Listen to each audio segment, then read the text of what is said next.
Hola y bienvenido a un nuevo vídeo. En esta ocasión te traigo una de las tragedias que dio la vuelta al mundo. En 1972, un accidente aéreo colisionó en la cordillera de los Andes, dejando a 45 pasajeros aislados durante muchos días, intentando sobrevivir en condiciones extremas, a tal punto que fue nombrado como el Milagro de los Andes. Quédate conmigo porque te voy a relatar uno de los acontecimientos que a día de hoy siguen siendo una gran historia de superación. Y sin más dilación, comenzamos.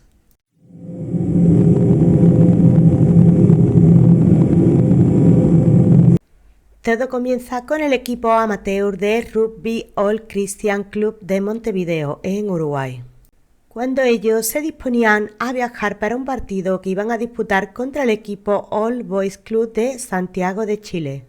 El presidente del club, Daniel Juan, contrató un bimotor turbohélice Fairchild para trasladar al equipo hasta la capital chilena. En ese momento, la aeronave transportaba 40 pasajeros y 5 tripulantes. Entre estos estaba el coronel Julio César Ferradas, que era un experimentado piloto de las Fuerzas Aéreas, con un total de 5.117 horas de vuelo en su haber. Y como acompañante en el vuelo se encontraba de copiloto el teniente coronel Dante Héctor Lagurara, también con un gran historial de vuelo, el cual se había desempeñado anteriormente como piloto de combate. Dicho esto, la aeronave partió del aeropuerto de Carrasco el jueves 12 de octubre de 1972. Pero debido a un frente de tormenta sobre la cordillera de los Andes, los obligaría a descender y trasnochar en Mendoza, Argentina. Aunque en ese momento barajaron hacer una ruta aérea directa de 200 kilómetros entre Mendoza y Santiago. Pero como la elevación de la montaña requerían efectuar el vuelo por encima de 7.600 a 7.900 metros, y dado que la aeronave iba hasta los topes, vieron que esta alternativa como impracticable, ya que no podrían evitar los picos montañosos, lo cual decidieron de esperar al día siguiente. Para el 13 de octubre las condiciones de los Andes aún no habían mejorado, pero se habían informado de que los vientos iban a aminorar en las primeras horas de la tarde, lo cual hizo que el piloto demorara el despegue de Mendoza hasta las 14:18 horas, que el avión ya por fin despegaría.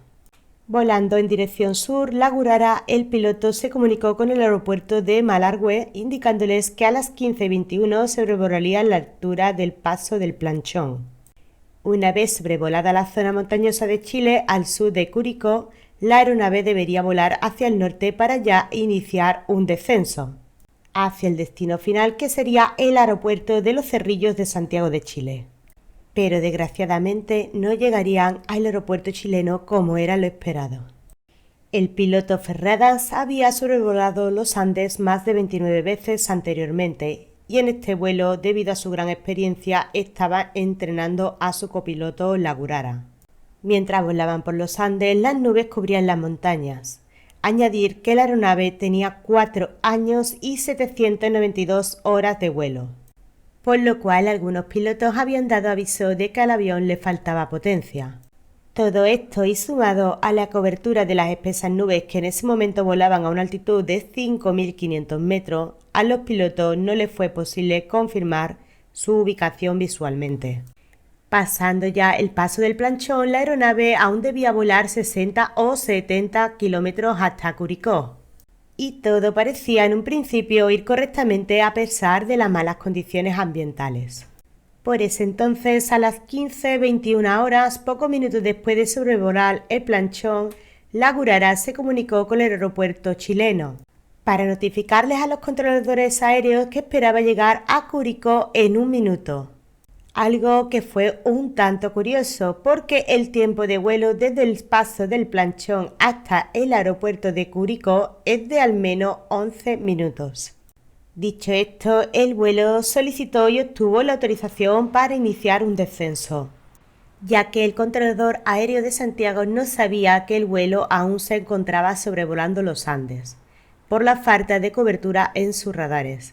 Los autorizó para descender a 3.500 metros, Obviamente, ni los pilotos ni el controlador pudieron comprobar que no se encontraba aún cerca del aeropuerto, ya que estaban fallando los radares y debido al mal tiempo no tenían forma visual de ver en el punto exacto que se encontraba el avión.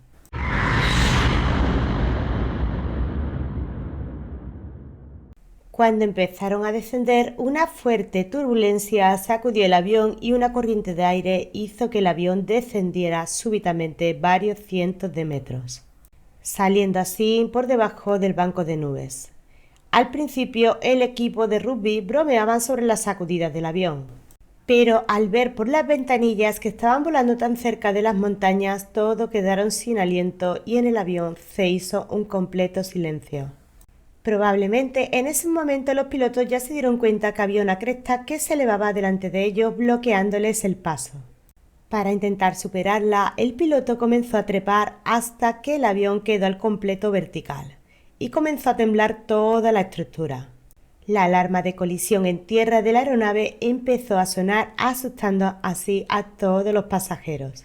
Debido a una maniobra del piloto, consiguieron ganar la altitud, logrando que a las 15:31 horas el morro del avión superara la cresta de la montaña. Pero desgraciadamente no se pudo evitar que la cola del fuselaje golpeara la cresta de 4.200 metros de altura, por lo cual el impacto separó el ala derecha del avión, que fue arrojada hacia atrás con tanta fuerza que arrancó el estabilizador vertical.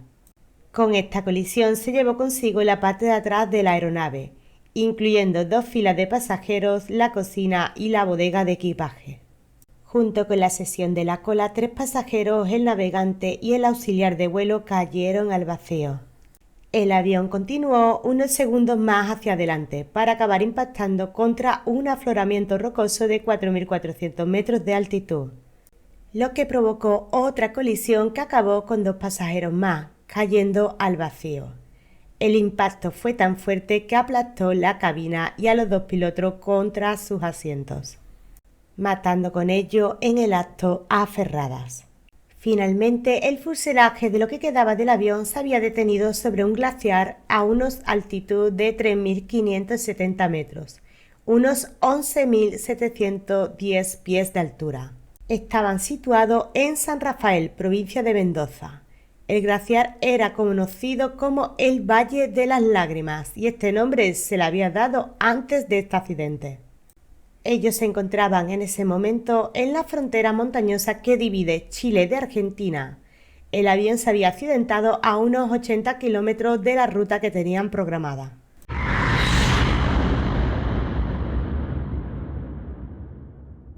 Al menos 4 pasajeros más perdieron la vida cuando el fuselaje se detuvo. El impacto contra el banco de nieve arrancó los asientos de sus anclajes y los arrojó contra la pared delantera del avión.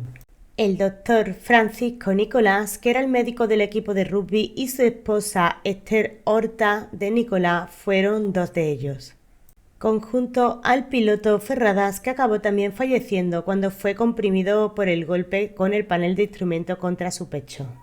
A su vez, el copiloto Lagurara resultó herido de gravedad, ya que también quedó atrapado, aplastado por la cabina del avión, por lo que poco después le pidió a un pasajero que le ayudara a acabar con su vida, pero el pasajero se negó.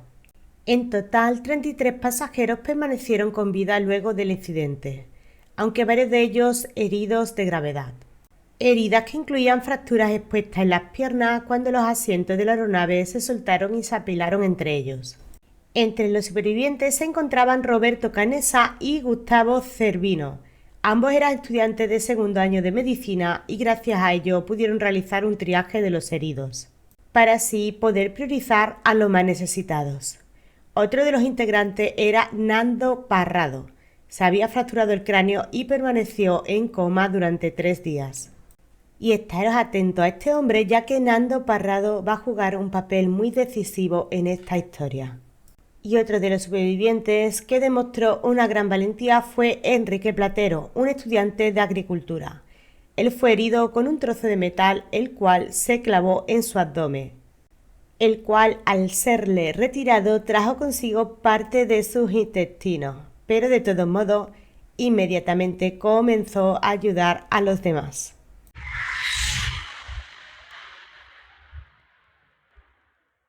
Y como puedes imaginar, al no haber noticias sobre el vuelo del arribo programado en Santiago, el Servicio de Búsqueda y Salvamento de Chile inició la búsqueda y esa misma tarde 4 aviones empezarían a sobrevolar la zona estimada. Las labores se llevaron hasta altas horas de la noche. La noticia llegó a los medios alrededor de las 18 horas del mismo día, por lo cual al segundo día se unieron un total de 11 aviones de Argentina y Uruguay en busca del avión accidentado. El área de búsqueda incluyó el lugar del accidente y 3 aviones incluso llegaron a sobrevolar a los accidentados, pero por desgracia no lograron divisar el fuselaje, ya que este al ser blanco no se distinguía con la nieve. Por ese entonces los supervivientes habían marcado la señal de socorro con lápiz labial en el techo del avión, pero desistieron ya que no les alcanzaba para hacer las letras de un tamaño visible. La búsqueda se daría por cancelada 8 días después del accidente, ya que para el 21 de octubre los buscadores concluyeron que no había esperanzas de supervivencia. Pero imagino que te preguntarás qué pasó con los supervivientes. Pues quédate conmigo, que esta es la parte más interesante.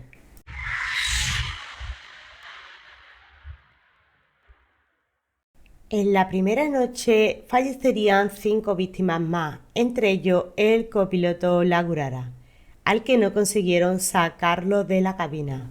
Y los pasajeros, en un intento por sobrevivir, quitaron los asientos rotos y además los escombros que quedaban del fuselaje para crear como pudieron un refugio. Ahora quedaban solamente 27 sobrevivientes que se amontonaron en el fuselaje de 2,5 metros por 3 de ancho. Usaron los equipajes, asientos y nieve para cerrar los huecos y poder protegerse del frío. Recuerda que ellos estaban atrapados en un glaciar y las temperaturas eran heladas. En el transcurso del día también usaron planchas de metal de debajo de los asientos para derretir algo de nieve y la almacenaron en botellas de vino que encontraron de un equipaje. Para evitar la ceguera de la nieve también improvisaron anteojos de sol, con los parasoles de la cabina del piloto, algunos alambres y una correa de una prenda interior. Y con las fundas de los asientos, que eran de lana, la usaron para abrigarse. Y los cojines de los asientos fueron improvisados como raquetas para poder caminar sobre la nieve. En la primera noche, Marcelo Pérez, el capitán del equipo de rugby, fue quien asumió el liderazgo de las tropas de supervivientes. A los 3 días, Nando Parrando, el pasajero que quedaba en coma por fracturas en el cráneo, se despertó. Los supervivientes tuvieron serias dificultades para sobrevivir al frío nocturno, ya que las temperaturas se desplomaron en ese entonces a menos de 30 grados. Ya que la mayoría de los que habían sobrevivido habían vivido siempre en zonas de costa y la mayoría ni siquiera había visto la nieve antes del incidente. Tampoco tenían experiencia en las alturas. Carecían de suministros médicos, de ropa de equipo para el frío. No tenían alimentos y solo tenían 3 pares de gafas de sol para prevenir la ceguera por la nieve. Pasando unos días, los que se sentían mejor de salud intentaron hacer una pequeña búsqueda por los restos del avión y encontraron 8 barras de chocolates, una lata de conserva, 3 frascos de mermelada, otro de almendras, dátiles, caramelos, ciruelas y algunas botellas de ron, lo cual intentarían estirarla al máximo esa poca comida para intentar sobrevivir.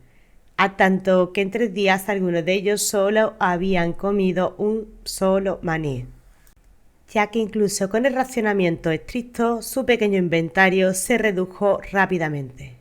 Mencionar que tampoco había ningún tipo de vegetación y menos animales por la zona. Cuando los alimentos se terminaron en la primera semana, los sobrevivientes intentaron alimentarse a base del algodón y del cuero de los asientos del avión, pero desistieron ya que empezaron a enfermarse por comerlos.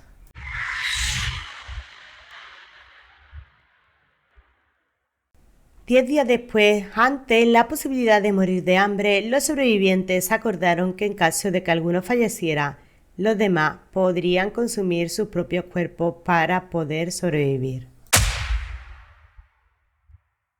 Sin tener más alternativa, los sobrevivientes empezaron a comer la carne de los cuerpos de sus amigos. Roberto Canessa en ese entonces escribió esta nota. Después de solo unos días sentimos la sensación de que nuestros propios cuerpos se consumían solo para seguir vivos. Sabíamos que en poco tiempo nos volveríamos demasiado débiles para recuperarnos del hambre. Sabíamos la respuesta, pero era demasiado terrible contemplarla. Los cuerpos de nuestros amigos y compañeros de equipo conservados en el exterior en la nieve y el hielo contenían proteínas vitales y vivificantes que podrían ayudarnos a sobrevivir. Pero, ¿podríamos hacerlo? Durante mucho tiempo agonizamos. Salí a la nieve y oré a Dios para que me guiara. Sin su consentimiento sentí que estaría hablando la memoria de mis amigos, que estaría robando sus almas. Nos preguntábamos si nos volveríamos locos, incluso por contemplar tal cosa. ¿Nos habíamos convertido en unos brutos salvajes? ¿O era esto lo único sensato que podríamos hacer? En verdad, estábamos superando los límites de nuestros miedos. Y sí, mi oyente, el grupo sobrevivió al decidir comer la carne de los cuerpos de sus compañeros caídos. Decisión que no se tomó a la ligera, ya que la mayoría de los cuerpos eran de sus compañeros de clase, amigos cercanos o incluso familiares. Canessa utilizó pedazos de vidrio del parabrisas roto del avión para cortar la carne. Dio el ejemplo a ser él el primero que comería un trozo de carne congelada del tamaño de un fósforo. Otros seguirían su ejemplo más tarde, y al día siguiente más sobrevivientes lo hicieron, pero algunos no fueron capaces. Al principio, la experiencia de comer la carne los asustó tanto que solo podían comer piel, músculo y grasa, pero cuando empezó a faltar la carne también comerían los órganos. Los que en un principio se negaron empezaron a entender que comerla era la única opción para sobrevivir, sobre todo los que tenían una fuerte convicción religiosa.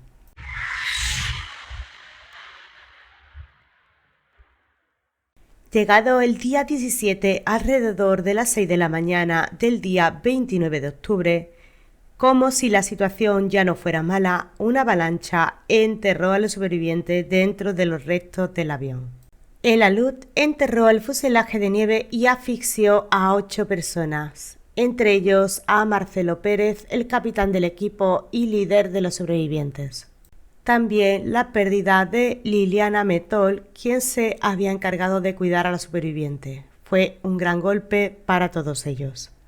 La avalancha había enterrado completamente el fuselaje y llenado su interior con nieve, dejando únicamente 1 metro de espacio. Los supervivientes atrapados estaban por quedar sin aire cuando Nando Parrado encontró un perfil de metal del portaequipaje y lo usó para agujerear el techo del fuselaje. Así consiguió la entrada de aire. A la mañana del 31 de octubre cavaron un túnel con considerable dificultad desde la cabina de los pilotos hasta la superficie, solo para encontrarse con una furiosa tormenta de nieve que no les dejó más remedio que permanecer nuevamente dentro del fuselaje, por lo cual los que habían sobrevivido quedaron durante 3 días atrapados en el escaso espacio entre la nieve y el techo a solo 1 metro de lo que habían fallecido por la avalancha. Sin otra opción, al tercer día también comenzaron a comer la carne de sus amigos que recién habían fallecido. Antes de que se produjera la avalancha, algunos sobrevivientes habían insistido con que su única opción era escalar las montañas para poder buscar ayuda, debido a que las últimas palabras del copiloto, que repetía que ya habían sobrevolado Curicó, el grupo creía que el campo chileno se encontraría a unos pocos kilómetros hacia el oeste. Pero la cruda realidad era que se encontraban a más de 89 kilómetros, porque el avión se había estrellado en lo profundo de los Andes. Poco después las temperaturas empezaron a cambiar con la llegada del verano y la nieve del fuselaje empezó a derretirse gradualmente. Los supervivientes entonces realizaron varias expediciones en las inmediaciones de la aeronave, pero se dieron en cuenta que con el mal de altura, la deshidratación y la ceguera por la nieve, junto con la desnutrición y el frío extremo, durante la noche hacía que viajar cualquier distancia significativa fuera prácticamente imposible para ellos.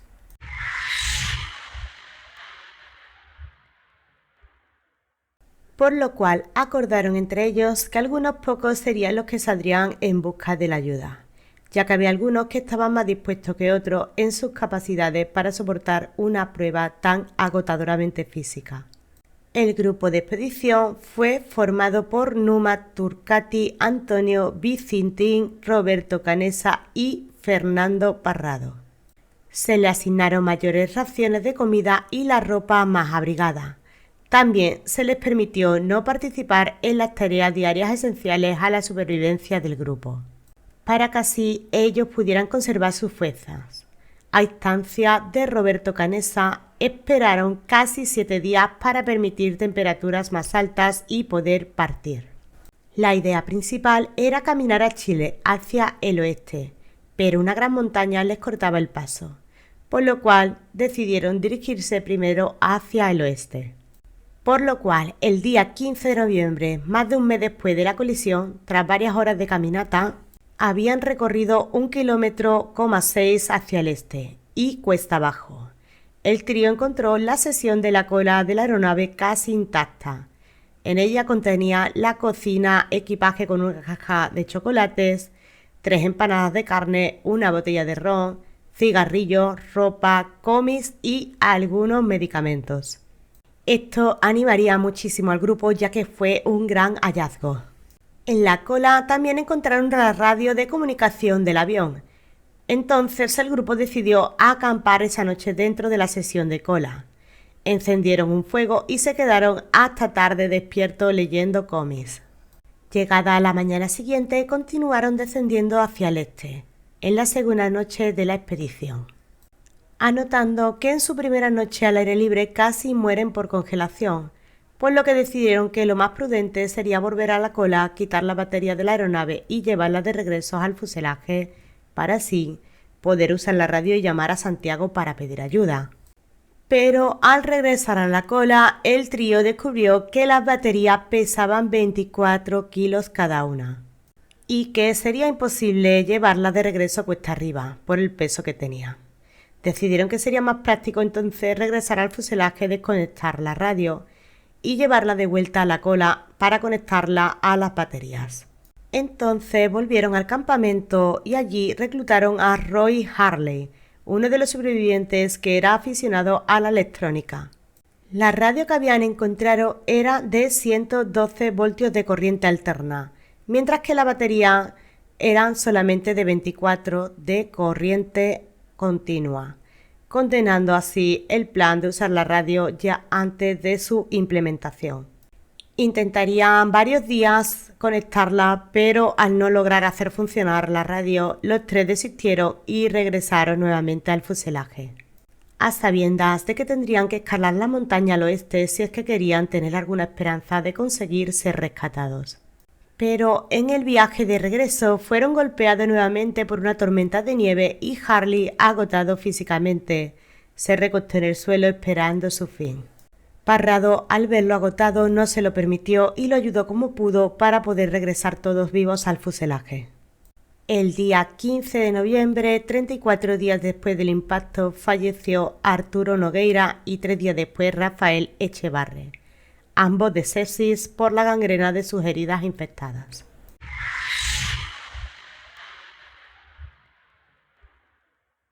Días después, los supervivientes finalmente se percataron de que la única salida era una excursión para escalar las montañas hacia el oeste.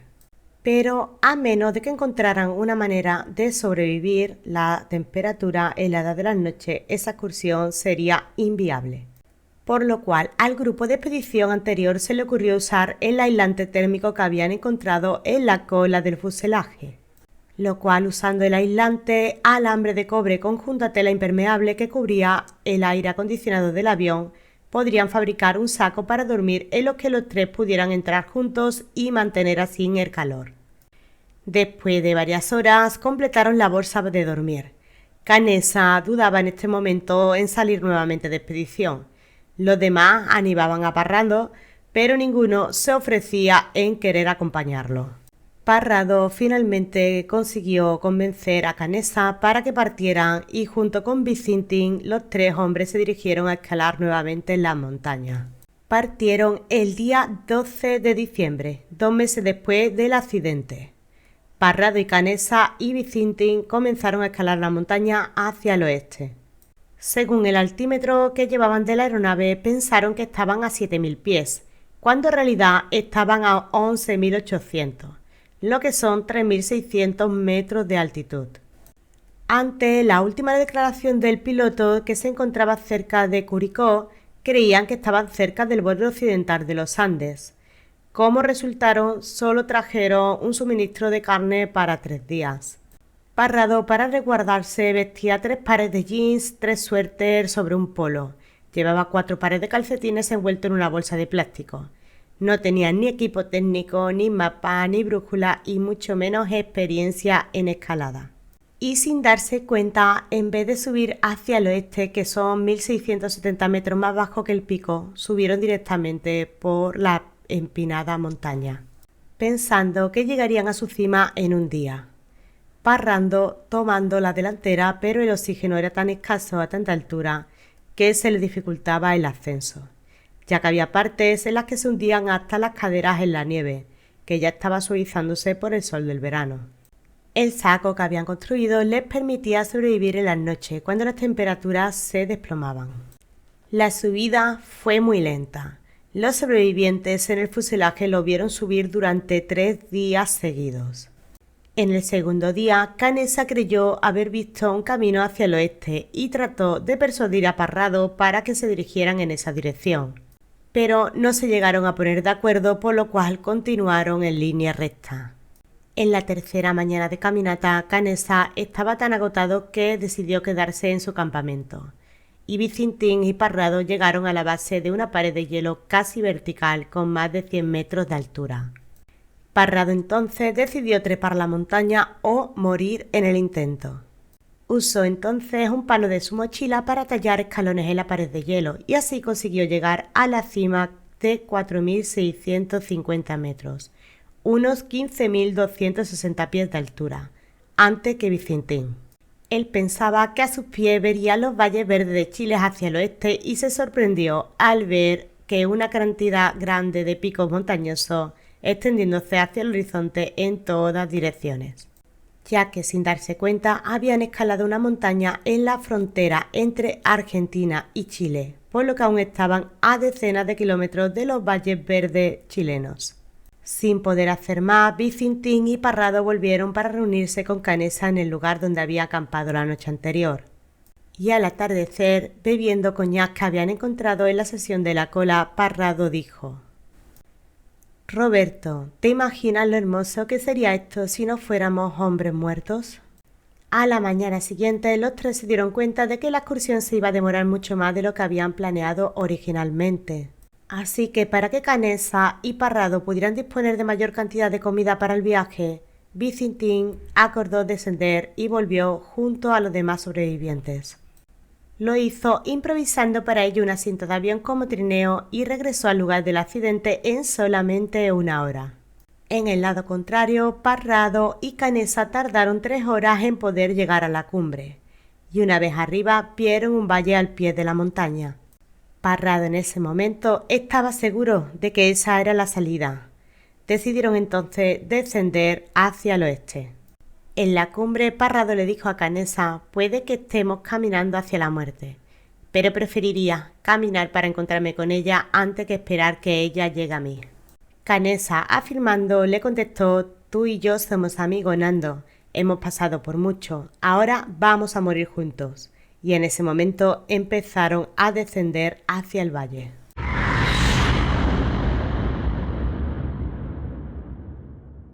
Parrado y Canessa caminaron durante varios días hasta llegar al estrecho del valle, que Parrado había visto desde la cima de la montaña, para hallar ahí el nacimiento del río San José que conduce al río Portillo. Poco a poco empezaron a recobrar la fe, ya que cada vez aparecían más signos de presencia humana. Primero vieron el rastro de un campamento y finalmente en el 9º día se encontraron unas vacas. Cuando acamparon para dormir esa noche estaban agotados y Canessa parecía incapaz de poder continuar. Intentaron recoger algo de leña para encender un fuego y entonces por fin vieron a 3 hombres cabalgando al otro lado del río. Parrado lo llamó con toda su fuerza, pero el bramido del río imposibilitó que los hombres lo escucharan. Pero con suerte al rato pasó otro hombre que sí los vio y le gritó que mañana volvería. Al día siguiente, tal y como indicó, el hombre regresó. Escribió una nota, la lanzó hacia ellos al otro lado del río, y así Parrado le pudo responder. En la nota de Parrado decía: «Soy uruguayo, hace 10 días que estamos caminando. Hemos sufrido un accidente de avión, quedaron 14 personas heridas.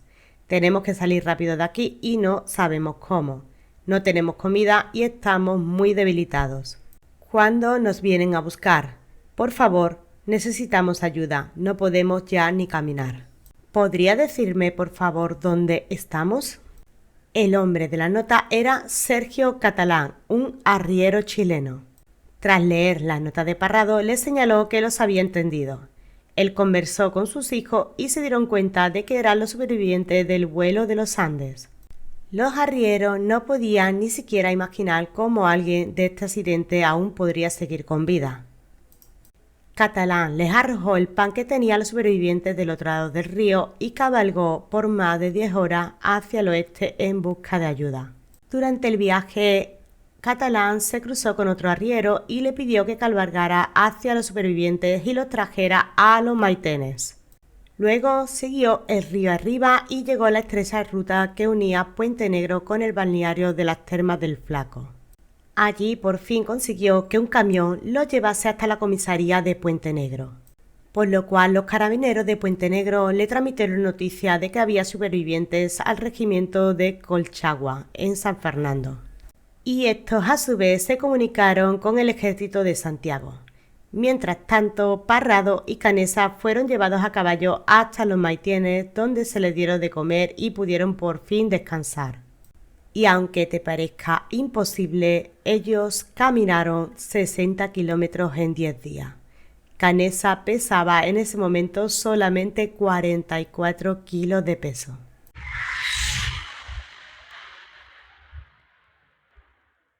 La Fuerza Aérea de Chile dio la voz de alarma y puso a disposición 3 helicópteros para poder rescatar a los accidentados. Cuando la niebla se disipó alrededor del mediodía, Parrado ofreció guiar a los helicópteros montaña arriba hasta donde estaban los demás sobrevivientes. Los pilotos quedaron muy sorprendidos por el difícil terreno que Parrado y Canessa habían atravesado para buscar la ayuda. En la tarde del día 22 de diciembre, los helicópteros por fin llegarían a los sobrevivientes. Pero debido al terreno empinado, los pilotos solo pudieron rescatar a la mitad de los que había allí. 4 de los rescatistas se quedaron para pernoctar con los que aún no habían sido rescatados, esperando que vinieran a por ellos al día siguiente. Por lo cual, los sobrevivientes pasaron una última noche en el fuselaje con los rescatistas. Los helicópteros volverían al amanecer y llevaron a los últimos sobrevivientes al hospital de Santiago para poder evaluarlos. Ellos serían tratados por condiciones como el mal de montaña, deshidratación, congelamiento, huesos rotos, escorbuto y malnutrición. Un tiempo después, los sobrevivientes en una conferencia de prensa relataron los 72 días de suplicio que pasaron aislados en las montañas. Las autoridades y los familiares de las víctimas decidieron sepultar los restos de los fallecidos en una fosa común en el lugar del accidente. 13 de los cuerpos estaban intactos, mientras que otros 15 solamente constaban de restos esqueléticos. Se construyó un altar y colocaron una cruz de hierro encima. La valentía de los sobrevivientes en condiciones extremadamente adversas se ha descrito como un faro de esperanza para su generación, que muestra lo que se puede lograr con perseverancia y determinación en presencia de posibilidades insuperables, y nos ponemos a trabajar para un objetivo común. A día de hoy, el lugar sigue atrayendo a cientos de admiradores de todo el mundo. La gente viene a rendir homenaje a las víctimas y los sobrevivientes, y tratan de comprender cómo fue un milagro de que consiguieran salir adelante. Y ahora sí, mi oyente, hasta aquí ha llegado el vídeo de hoy. Espero que lo hayas disfrutado tanto como yo realizándolo. Si te ha gustado, por favor, déjame un like y si aún no lo has hecho, suscríbete al canal, ya que me ayudarías mucho a seguir trayéndote este y mejor contenido. Espero que tengas un día fantástico. Tú y yo nos vemos en el próximo vídeo. Adiós.